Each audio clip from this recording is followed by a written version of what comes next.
Yo, what's going on, guys? It's Brev. Welcome to No Money Spent, episode 22. We've done a couple of gameplay episodes recently, so I wanted to take the time in this episode to kind of go through my investments moving forward over the next couple weeks. Kind of what I'm targeting, what I'm looking for, and what cards I think can help you guys make some stubs in the near future. As always, don't forget to like the video and subscribe to the channel if you're new. If you missed any of the previous No Money Spent episodes, those links are in the description below. And with that being said, let's dive right into the core of this video, which is the investments I'm looking forward to. And quickly, as a recap, here's the squad we were using in the last episode. We are at 875 rating, so if we win 2 more games in a row, we will make World Series. We are also extremely close to completing both the Ronald Acuna Jr. and Mariano Rivera programs, and we're hoping those 2 cards can carry us to the promised land and get back-to-back W's and land in World Series. So that'll be next episode, but that's a quick update there. And as always with these type of videos, keep in mind that once they are posted and a lot of people see them, the prices of these cards will adjust. I'm still making it apparent to suggest cards that I think will still be at decent price points after this video has been uploaded. I definitely think you'll be able to make some stubs, even though the prices that you guys see might be slightly higher than the ones that I'm seeing. It's just a product of how markets work, but it doesn't take away from the fact that these cards are really good investments in my opinion. So there are 2 main areas of cards that I want to talk about that I think are really good investments right now, and the first area of cards are any of the cards included in the Space 1, 2, and 3 packs. As I'm sure you guys are aware, as you've been working through each division stage 3 of Team Affinity, there is 1 of each of these space packs available to you, which means every person that has completed stage 3 of Team Affinity in its entirety has gotten 6 of each pack. That means the supply of these cards is through the roof, and it has caused their prices to crash tremendously. If we take a look at a card like 87 Kenley Jansen, you can see his price has basically tanked all the way down to quick sell value. Remember, diamond cards can quick sell for 5,000 stubs, so you will never see a diamond card sell for lower than that amount. And by buying diamond cards at around 5,000 stubs, you are basically making a risk-free investment, because at the end of the day, the lowest price it could tank to is 5K. So Kenley Jansen, base round from the space pack, you can see his price is down to quick sell value. Same thing with Troy Percival right above him. And again, these are investments for a couple weeks from now, which I guess is a good segue to talk about why I think these cards are going to be important later on. Well, speculation is that the next big overarching collection is going to be dropping soon. It was confirmed by SDS on one of their live streams. It is not a rumor. Mariano Rivera is not the only collection this year. So what does that mean for these cards? Well, for the Mariano Rivera collection, you needed 8 milestone cards to get the voucher. For the next collection, you may need 15, you may need 20. We don't really know yet, but you can see that stocking up on cards that contribute to these collection categories is definitely a good idea to prepare for these collections. And I'm sure you can already tell from the numbers of cards that you can see on screen where I'm going with this. You see every card from these space packs, which are the cards that have tanked in value basically to quick sell value,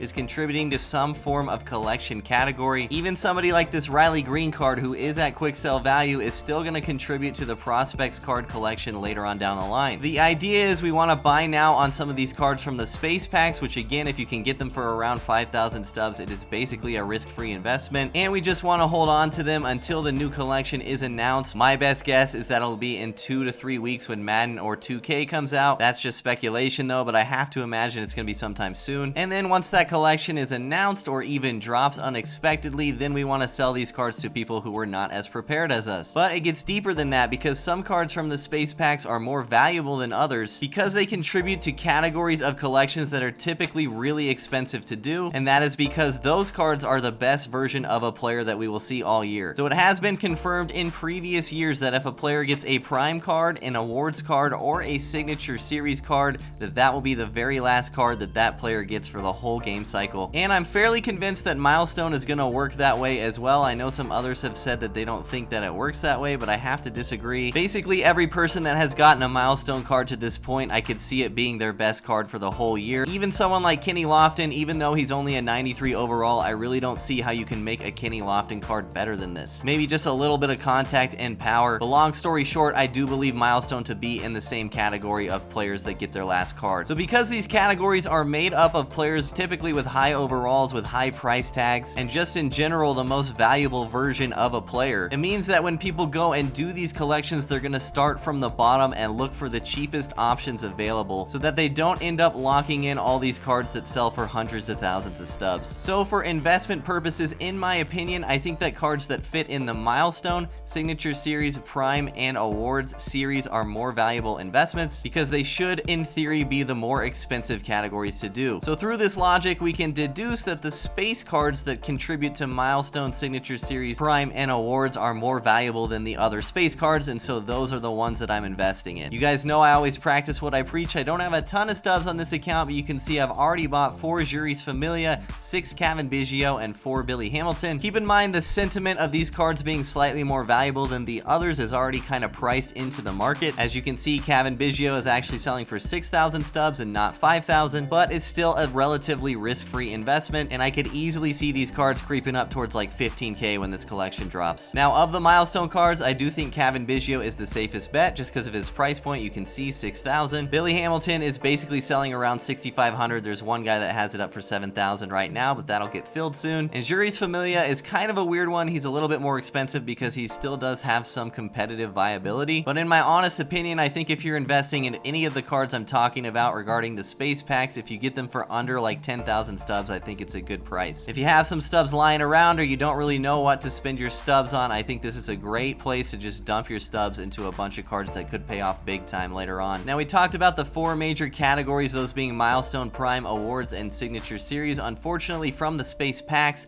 there are no Signature Series or Prime cards. If we have a flash sale or something that involves dropping new kitchen sink packs really easily, then definitely look to make a move on some of these Prime cards like David Robertson and Darren O'Day. We've taken advantage of this with flash sales in the past. I'll link that video in the description below. So from the space pack specifically, the cards I'm targeting, I've already said, are Cavan Biggio, Juris Familia, and Billy Hamilton for Milestone, but there is actually one more card that comes from these space packs that I think is the best investment of them all. It comes from the Award series, and it is 91 Mike Hampton. You can see I have 8 of them, so I've invested the most in him out of anyone. Once again, the market has already kind of priced in this sentiment because Mike Hampton is selling for 7k, but like I said, anything under 10k with these cards I think is a good price as long as you're willing to wait a couple weeks and sell when the collection is announced. With Mike Hampton specifically, I think you could maybe even go a little bit above 10k, but if you get the jump on it now and get in early enough, I don't even think you'll have to worry about that. Even if this video blows up, I can't see this card really getting above like 8 or 9k until the collection is announced or getting close. So why do I think Mike Hampton is the best investment of them all? It's because of the relative price of awards cards in general. The next cheapest award card right now is Dallas Keuchel at 13,100, which is basically double the price of Mike Hampton. I will say again, a lot of these cheaper awards cards come from kitchen sink packs, so if we get a flash sale or some easy way to get them, then look out to cop these cards as well. But for now, you can just see the price disparity between Mike Hampton and every other award series card is pretty significant. There is nothing in this category under 13k except for Mike Hampton, who is selling for 6,500. So at the very least, you could realistically expect this guy to, at bare minimum, rise to around 13k in price just to match the other lower tier awards cards, which means if you're buying him at 6,500, you are literally doubling your money for every Mike Hampton card that you have. Cavan Biggio, Juris Familia, and Billy Hamilton are great investments, but I really can't stress enough how good I think Mike Hampton is right now. The only reason these price points are so low is because of the insane supply from Team Affinity that most people have completed, meaning the supply from those packs is a bit cut off, and the fact that in general most people are not entirely prepared for the new collection that's probably coming soon. So that's my best advice for the first type of card, the cards that come from space packs. Cavan Biggio, Juris Familia, Billy Hamilton, and Mike Hampton, all really good investments right now. And as I've shown you guys, I have dumped plenty of stubs into those cards myself because I do truly believe that they will go up by a lot. Now let's talk about the second card type I want to go over. This one requires significantly more stubs, but I do think it's worth it if you have them. And these are the 4th inning boss cards. So 99 Wander Franco, 99 Eddie Murray, and 99 Chrissy Mathewson. This is not like a mind-blowing concept. It's been around the block several times that investing in program cards before the program ends is usually a good idea because obviously the supply of those cards is cut off once the program ends. However, I think it'll be even more extreme with these cards because of all the circumstances surrounding how the 4th inning program has progressed from when it started till now. So I can't personally recall a single time in Diamond Dynasty where we have gotten so much good content during the span of 1 inning program. Obviously, with how good the All-Star Game, the Home Run Derby, and the Team Affinity Stage 3 cards have been, we have just gotten a plethora of options at high overalls recently, and a lot of them are free, which means the hype or the perceived value of these inning boss cards has kind of died down a little bit. When Wander Franco first dropped, people were super stoked, but after they see cards like Trey Turner available for free in Team Affinity, they aren't as inclined to be excited about a card like Wander Franco, and his price has been reflected in that. I think there's a lot lot of recency bias there, and I think over the next couple months, I think people will start to reflect and maybe decide that they want Wander Franco or Eddie Murray or Christy Mathewson. Christy, maybe not so much, but his price should go up for a different reason. Anyway, what I'm trying to get at is because there are so many good options, people have kind of overlooked the fourth inning bosses. Couple that with the fact that they're technically still available for the next 5 days, it hasn't created a scarcity effect in the marketplace yet. But I think all three of these cards are great candidates to go up in price over time. You can already see this type of price movement with a card like Dennis Eckersley, who was a program boss last inning. I bought him for around 50k, now he's selling for 110,000, and I fully expect all three of these cards to move in a similar fashion. The reason is they're still 99s, they're not going to be available anymore, which typically raises the price, as we've talked about before, and they're actually pretty unique for what they are, Wander Franco and Eddie Murray specifically. How many 99 overall 5-tool switch hitting shortstops are we going to get this year? I'd be willing to bet it's less than 5. Wander Franco fits that bill. Maybe somebody looks at this card later on down the line and decides that this is the type of card for them. And this is even more so the case with a card like Eddie Murray, who is pretty definitively the best switch hitting first base option we are going to get the entire year. He's got good contact, good power, and diamond defense. SDS doesn't have the rights to someone like Mark Teixeira, and for the card archetype that this guy is, switch hitting first baseman with diamond defense and good hitting stats, it's about as good as it's going to get the entire year. And I think people are kind of overlooking that because we've gotten so many new cards recently and because technically you can still get Eddie Murray. But once the only way to get a card like this is going to be through the marketplace, I think demand is going to spike up, and I could easily see a card like this selling for over 100k even like a week after the program ends. So again, if you have stubs lying around and you're looking to invest them, these are great options, and you could even use them while you're investing in them. You could basically buy 399 overall cards and rent them for a profit at this point. Now, Christy, obviously not very popular in the community, and he's not going to rise in price for the same reasons that Wander Franco and Eddie Murray are, but as we've seen in inning programs past, people definitely pick the player that's going to join their team immediately, and Christy Mathewson has got to be the least popular pick out of the three in this pack, so I imagine his supply is going to be supremely thin compared to the other two bosses, and that should also lead to a rise in price. And I think all three of these fourth inning program bosses are good buys at around 70k or less. You could maybe even push it to 80-90k, your profit's just going to be lower. And if you're looking at using any of these cards for an extended period of time, now is the time to buy before they rise in price. So there you have it. That is my best investment advice in the game right now. We're trying to prepare a bit for the next big collection and also get in on these fourth inning boss cards before the program ends. So in summary, the 7 big cards I think are great investments right now are Cavan Biggio, Juris Familia, Billy Hamilton, and Mike Hampton from the Space Packs, and Wander Franco, Eddie Murray, and Christy Mathewson from the fourth inning boss pack. Hopefully these investments work out for you guys. I'm sure they will. I'm very confident in this stuff, especially the low tier milestone cards. Like, those have got to go up by a lot. And as a special treat to end the video, since we were talking about the next big collection, I thought it would be fitting to go ahead and finish the first one on my no money spent account. We are going to get 99 overall Mariano Rivera right now to round out this video. The category I'm skipping is prospects for now. I know you can get them through the US Conquest map. I just don't want to do it right now. I'll go back and do these later. And I have the cards to do Prime Awards and Future Stars. And look, I just got a buy order for Christy Mathewson to go through. Again, practicing what I preach. So thanks to catching up on Team Affinity Stage 2, we are able to complete the Future Stars voucher. That gets us 12 out of 14. Thanks to Team Affinity Stage 2 and having the Live Series collection done, and as well as Nelson Cruz's program, we get 6 free awards cards. We will then lock in Dallas Keuchel and Mike Hampton to complete the awards voucher. That is our 13th voucher. And to round it out, we have 3 free Prime cards. We have Zach Britton, Frank Tanana, and Mark Pryor. And for our 4th card, I'm going to be locking in 95 Rob Dibble, who I don't mind locking in at 35k because he is going to be a menace in our bullpen for a long time. And completing Prime gives us our 14th voucher, and we have completed the 99 Mariano Rivera collection. There it is. The greatest closer to ever live. His 99 overall card is now on our No Money Spent squad. I am so excited, and I can't wait to see who the next big collection reward is going to be. And I really hope these investments pay off because I am a long ways away from Shohei Ohtani, who is going to be our next big collection to go for. I'm gonna need some help from the investments for sure. So that's gonna wrap it up for this video. I hope you guys enjoyed it. Let me know what you think down in the comment section below, or if you have anyone different that you're investing in, I'd love to hear about it. Thanks for watching, take care, and I'll see you all in the next one.